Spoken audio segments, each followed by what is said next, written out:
First ever factory outlet Mukunda jewellers, Kukatpally, Khammam, Kothapet, Somajiguda, Hanamkonda and Suchitra. నమస్కారం, మీరు చూస్తుంది సుమన్ టీవీ. నేను మీ కీర్తి. సుమన్ టీవీ ప్రేక్షకులందరికీ శ్రీ విశ్వవసునామ సంవత్సర ఉగాది శుభాకాంక్షలు. తెలుగువారి సంవత్సరాది ఉగాది. క్రోధి నామ సంవత్సరానికి టాటా బై బై చెప్తూ కొత్త సంవత్సరానికి కొత్త ఆలోచనలతో ముందడుగు వేస్తున్నాం. పోయిన సంవత్సరం ఎన్నో విషయాల్లో ఒక ముందడుగు వేసుంటాం, కొన్నిసార్లు వెనకడుగు కూడా వేసుంటాం.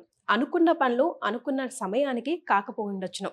మరి అట్లీస్ట్ ఈ కొత్త సంవత్సరంలో మనందరికీ ద్వాదశ రాశుల వారందరికీ కూడా ఎలా ఉండబోతోంది, శ్రీ విశ్వవసు అంటే అర్థం ఏంటి, ద్వాదశ రాశుల వారికి ముఖ్యంగా మహిళలకి కూడా ఎలాంటి పరిహారాలు చేసుకుంటే బాగుంటుంది, సమయం అనుకూలించినప్పుడు ఇంకా సమయాన్ని మనకి మంచిగా తిరుగుబాటు చేసుకోవడానికి ఎలా ఉంటే బాగుంటుంది, ఇలాంటి విషయాలన్నీ మనకి తెలియజేయడానికి మనతో పాటు ప్రముఖ ఆస్ట్రాలజర్ బ్రహ్మశ్రీ నందిబట్ల శ్రీహరి శర్మ గురుగారు ఉన్నారు.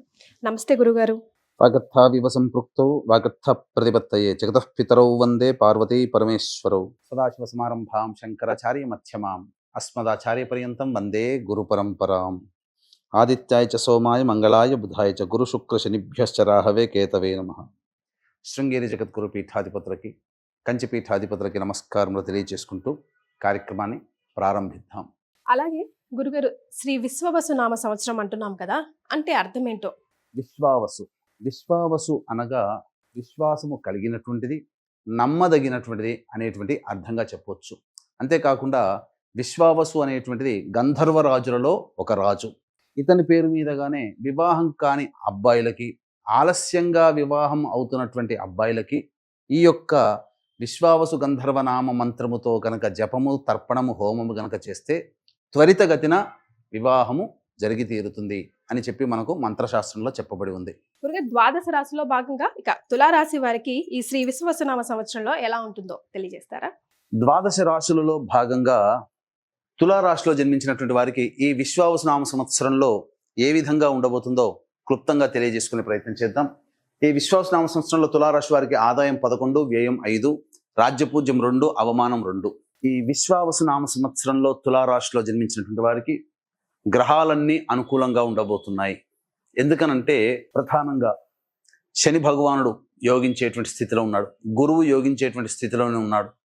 అలాగే కేతువు కూడా, పాపగ్రహమైనటువంటి కేతువు కూడా యోగించేటువంటి స్థితిలో ఉన్నటువంటి కారణం చేత తులారాశి వారికి ఆరోగ్యదాయకమైనటువంటి సంవత్సరంగా చెప్పవచ్చు. అంటే అన్ని విధాలుగా సంతృప్తికరంగా ఉండబోతుంది అనేటువంటి విషయాన్ని గుర్తుపెట్టుకోవాలి.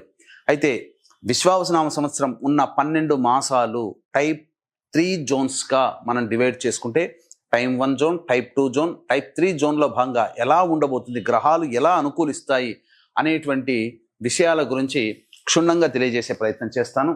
ఇక మనం గమనించుకున్నట్లయితే టైప్ 1 జోన్లో భాగంగా మార్చి 30వ తారీఖు నుంచి మే 14వ తారీఖు వరకు ప్రధానంగా గురువు వృషభ రాశిలోనే సంచారం చేస్తాడు. కాబట్టి ఈ కాలము అనుకూలమైనటువంటి గురుగ్రహ ప్రభావం వల్ల అనుకూలము కాదు.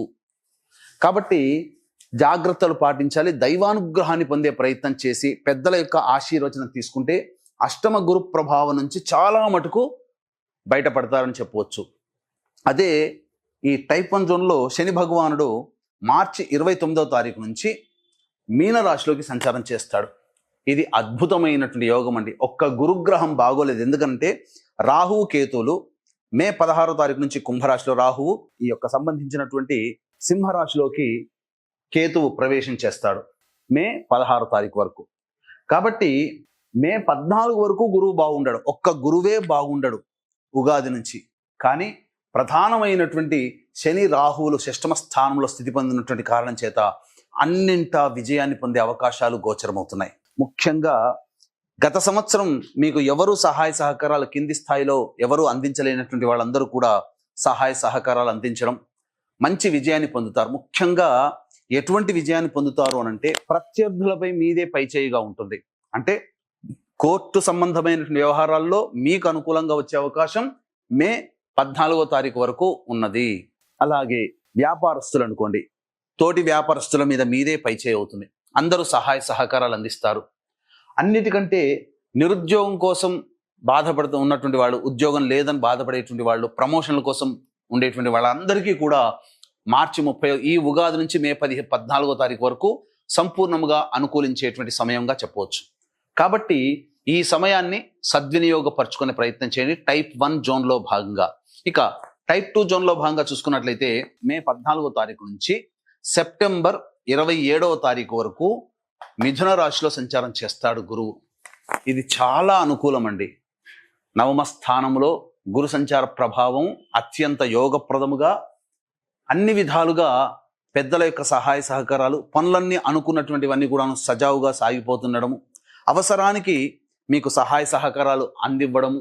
అంటే ఉదాహరణకు చెప్తాను, ఎక్కడో ఒక తెలియని ప్రదేశంలో మీరు రాత్రి కానీ ఏదో తెలియని ప్రదేశంలో ఒక చోట ఉన్నారు. మీ గమ్యం చేరుకోవడానికి ఆ ప్రదేశంలో ఎవరైనా సహాయ సహకారాలు అందించవచ్చు. అప్పటికప్పుడు స్ట్రేంజర్స్ అంటే ఎవరైనా తెలియని వాళ్ళు కూడా మీకు సహాయ సహకారాలు ఈ గురు ప్రభావంలో అందుతాయి. అంటే దీని ఒక్క మాటలో మీరు అర్థం చేసుకోవాల్సినటువంటిది, ఏ విపత్కర పరిస్థితిలో ఉన్నా దైవం మానుష రూపేణ అన్ని విధాలుగా సహాయ సహకారాలు మీరు పొందుతారు ఈ గురుగ్రహ ప్రభావంలో.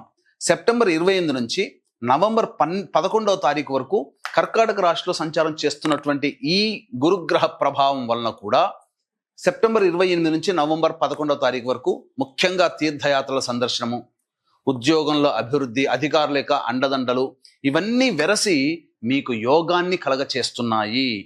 కాబట్టి గురువు సంపూర్ణంగా టైప్ 2 జోన్లో మీకు అనుకూలంగా ఉండబోతున్నాడు. ఇది ఒక్కటి గుర్తుపెట్టుకోండి. అందుకనే మే 14 నుంచి నవంబర్ 11వ తారీఖు వరకు ఈ గురువు మీకు యోగించేటువంటి పరిస్థితిలో ఉన్నాడు. ఇక గురువు అంతవరకేనా, ఇంకా తదనంతరం యోగించడం అంటే అన్ని విషయాలు కూడా మనం మాట్లాడుకుందాం టైప్ 3 జోన్లో భాగంగా. ఇక శని భగవాన్ వారి విషయానికి వచ్చేసరికి మార్చి 29వ తారీఖు నుంచి మీన రాశిలో సంచారం చేస్తాడు. జూలై 12వ తారీఖు రోజున మీన రాశిలోనే వక్రీకరించే స్థితి పొంది ఉంటాడు. ఈ కారణం చేత షష్టమ భావ ఫలము మరియు ఈ సంబంధించినటువంటి పంచమ భావ ఫలితాల్ని కూడా శని భగవానుడు వారు అందిస్తారు.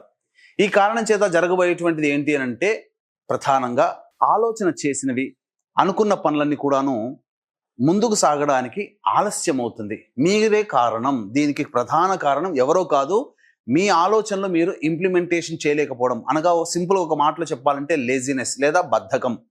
దానివల్లనే మీకు ఈ సంబంధించినటువంటి శనిగ్రహ ప్రభావం. కానీ అల్టిమేట్గా ఉత్సాహము, ధైర్యము కూడా ఇవ్వబోతున్నాడు. అలాగే పంచమ రాశి ప్రభావం చేత లేజినెస్ అనేటువంటిది కూడా ఇవ్వబోతున్నాడు. కాబట్టి మీరు డెస్టినీ చేరుకోవడానికి మీరే మార్గదర్శకులుగా ఉంటారు. కాబట్టి ఉత్సాహంతో పనిచేసి ముందడుగు వేసి ఆత్మవిశ్వాసంతో అన్ని పనులను పూర్తి చేసుకుంటారా? మార్చి 30 నుంచి మే 14వ తారీఖు వరకు కూడా ఉండేటువంటి సమయం ఎలా ఉంటుందో, మే 14వ తారీఖు నుంచి ప్రధానంగా ఈ సంబంధించినటువంటి జూలై 12 వరకు, జూలై 12వ తారీఖు నుంచి అక్టోబర్ 9వ తారీఖు వరకు మీన రాశిలోనే వక్రీకరించి ఉంటాడు. కాబట్టి ఈ జూలై 12 నుంచి మీరు స్వతంత్రంగా కష్టపడుతూ పనిచేయడం అనేటువంటి అలవాటు చేసుకోవాలి.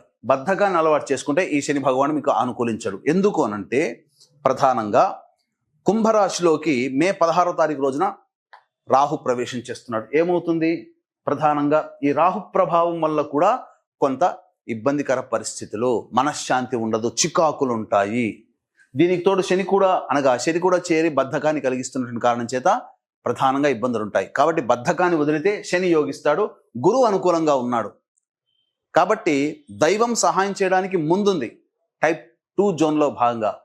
కానీ ఇక్కడ ఎక్కిన కొమ్మని నరుకునే విధంగా మీకు మీరే ఈ శని భగవాన్ యొక్క ఇంకొక లక్షణం, బద్ధకాన్ని మీరు ముందుకు తీసుకోవడం వల్ల మీరు నష్టపోతారు. ఈ నష్టానికి గ్రహాలు కాదు, దేవుడు కాదు, మీరే బాధ్యులు అనేటువంటి విషయాన్ని గమనించుకోవాలి. ఇక టైప్ 2 జోన్లో భాగంగా చూసుకున్నట్లయితే జూలై 13 నుంచి అక్టోబర్ 10వ తారీఖు వరకు కూడా మీన రాశిలో వక్రీకరించి ఉంటాడని చెప్పుకున్నాం కదా. అక్టోబర్ 10 నుంచి నవంబర్ 26వ తారీఖు వరకు కుంభరాశిలోకి వక్రీకరించి ఉంటాడు. ఇది అసలైనటువంటి సమయం అండి. చిక్కులు ఎక్కడొస్తాయంటారా?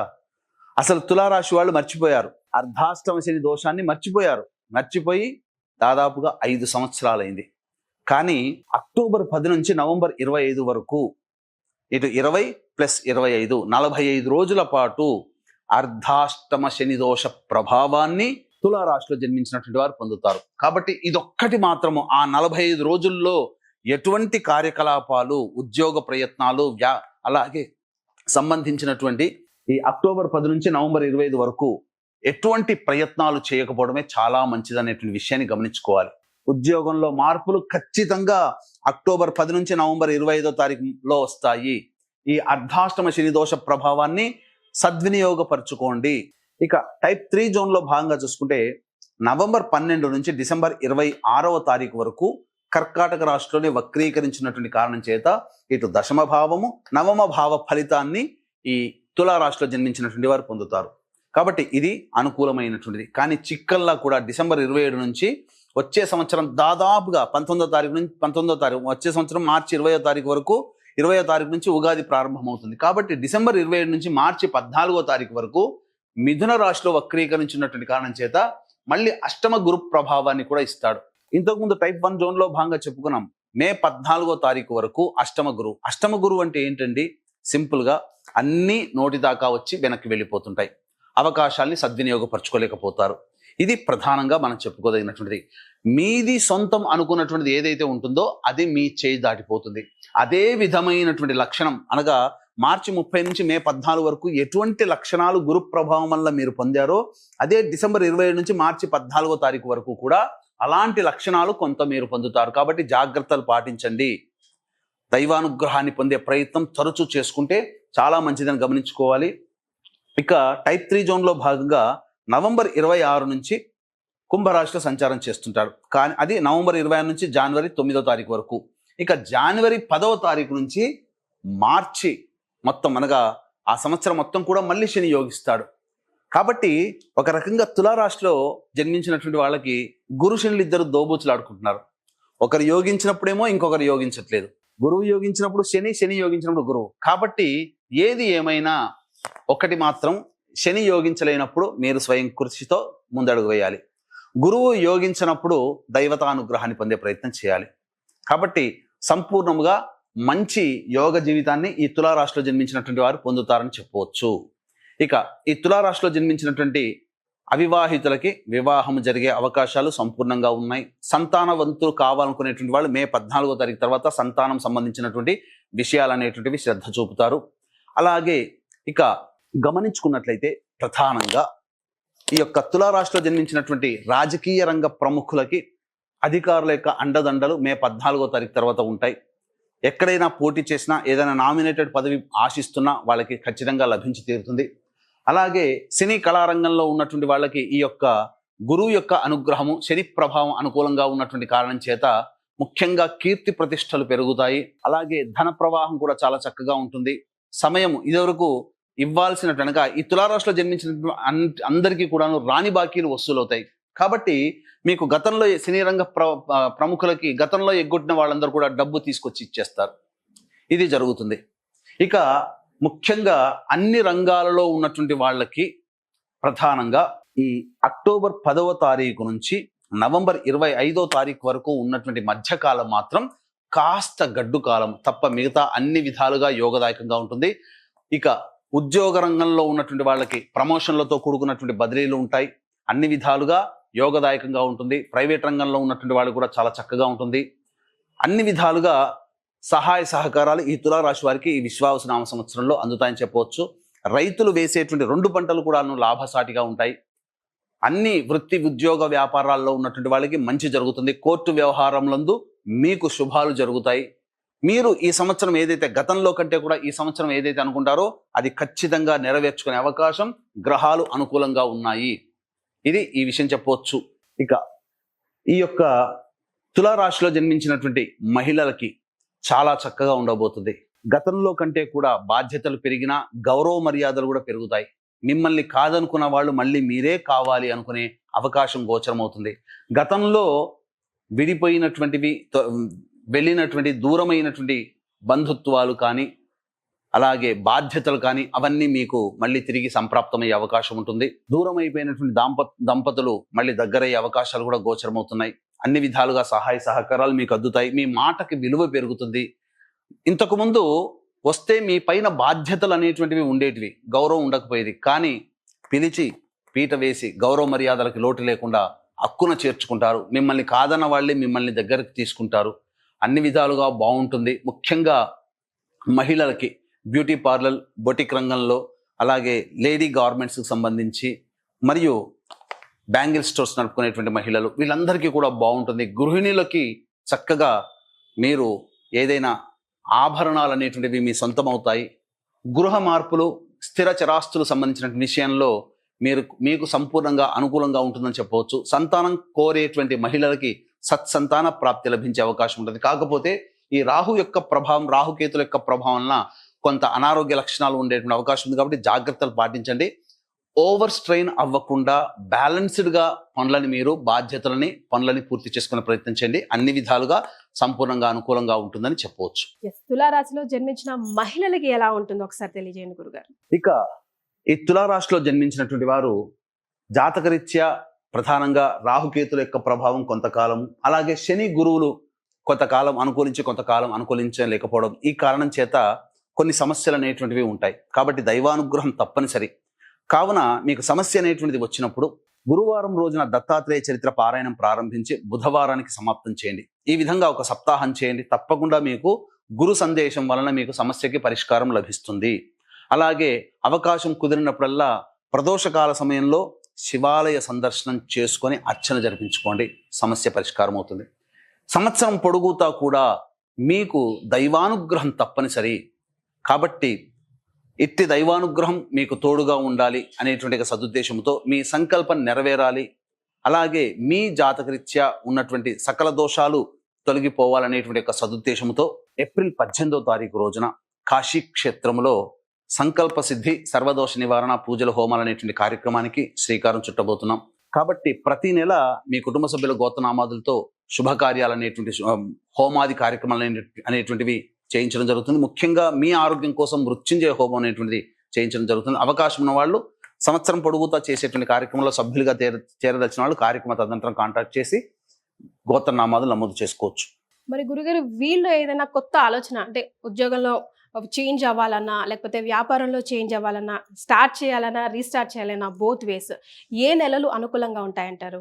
నిరుద్యోగస్తులు ఉద్యోగం సంబంధించి ఎప్పుడు జాగ్రత్తలు పాటించాలి, ఎప్పుడు ఉద్యోగం కోసం ప్రయత్నం చేయాలి. అలాగే ఆల్రెడీ ఉద్యోగం చేస్తున్నటువంటి వాళ్ళు మంచి సంస్థలో ఉద్యోగం ఎప్పుడు మారాలి, అలాగే వృత్తి వ్యాపారంలో ఉన్నటువంటి వాళ్ళు కొత్తగా ఎప్పుడు ప్రారంభించాలి, లేదా వ్యాపార వృత్తి విస్తరణ ఏ సమయంలో చేసుకుంటే బాగుంటుందనే విషయం తెలియజేసుకుంటే, ఈ సంవత్సరం డిసెంబర్ 16వ తారీఖు నుంచి వచ్చే సంవత్సరం జనవరి 13వ తారీఖు ఉన్నటువంటి మధ్యకాలము. ఇక ఈ సంవత్సరం చూసుకుంటే 2025 జూలై 16 నుంచి సెప్టెంబర్ 16వ తారీఖు ఉన్నటువంటి మధ్యకాలము సంపూర్ణముగా అనుకూలంగా ఉండేటువంటి సమయం. ఈ సమయంలో ప్రయత్నం చేయండి, ఖచ్చితంగా మీకు అనుకూలంగా ఉంటుందని చెప్పవచ్చు. ఇక కొన్ని సమయాలు అనేటువంటి సంవత్సరంలో ఉంటాయి. అనారోగ్య పరిస్థితులు, కాలం కలిసి రానటువంటి పరిస్థితులు అనేటువంటివి ఉంటాయి. కాబట్టి ఏ సమయంలో ఆరోగ్యపరంగా జాగ్రత్తలు తీసుకోవాలి అని అనుకుంటే, ఈ సంవత్సరం సెప్టెంబర్ 12 నుంచి డిసెంబర్ 6వ తారీఖు ఉన్నటువంటి మధ్యకాలము అనుకూలంగా లేదు. గుర్తుపెట్టుకోండి, తులారాశిలో జన్మించినటువంటి వారికి ప్రధానంగా అక్టోబర్ 10 నుంచి నవంబర్ 25వ తారీఖు వరకు అర్ధాష్టమ శని దోష ప్రభావం ఉన్నది. అదే సమయంలో సెప్టెంబర్ 12 నుంచి డిసెంబర్ మధ్యకాలంలో కూడా ఈ అర్ధాష్టమ శని దోషము అనుకూలంగా ఆ సమయం కూడా ఉన్నటువంటి కారణం చేత మనకు శని అనుకూలంగా లేడు. సమయం కూడా ఇక్కడ యాస్టీస్గా సెప్టెంబర్ 12 నుంచి డిసెంబర్ 6, అర్ధాష్టమ శని అక్టోబర్ 10 నుంచి నవంబర్ 25వ తారీఖు సమయం కలిసిది కదా. కాబట్టి ఆ టైం జోన్ జాగ్రత్తగా ఉండండి. వాహన ప్రమాదములు కానీ, ఆపరేషన్స్ కానీ, లేకపోతే ఏదైనా కానీ చికాకులు కానీ చాలా మటుకు ఇబ్బందికర పరిస్థితులు ఉంటాయి. జాగ్రత్తలు పాటించండి, దైవానుగ్రహాన్ని పొందే ప్రయత్నం చేయండి. ప్రధానంగా తులారాశిలో జన్మించినటువంటి వారికి ముందు చెప్పినట్టుగా శని బాగుంటే గురువు బాగోలేడు కొంతకాలం, గురువు బాగుంటే శని బాగోలేడు. రాహుకేతుల్లో రాహు పర్వాలేదు, కేతువు సంపూర్ణంగా యోగిస్తాడు. కాబట్టి గ్రహాలు ప్రధానంగా అనుకూలంగా లేని కారణం చేత ప్రతి నెల ఒక్కొక్క క్షేత్రంలో సకల దోష మరియు సంకల్ప సిద్ధి హోమాలు అనేటువంటివి మన పీఠం ఆధ్వర్యంలో జరిపించడం జరుగుతుంది. దీనికి శ్రీకారం కాశీ క్షేత్రంలో ఏప్రిల్ 18వ తారీఖు రోజున ప్రారంభమవుతుంది. కాబట్టి అవకాశం ఉన్న వాళ్ళు కార్యక్రమ తదనంతరం కాంటాక్ట్ చేసి ఈ కార్యక్రమంలో మీ గోత్రనామాదులు నమోదు చేసుకోవచ్చు. చాలా సంతోషం అండి, ధన్యవాదాలు. సర్వం శ్రీ ఉమామహేశ్వర పరబ్రహ్మార్పణమస్తు.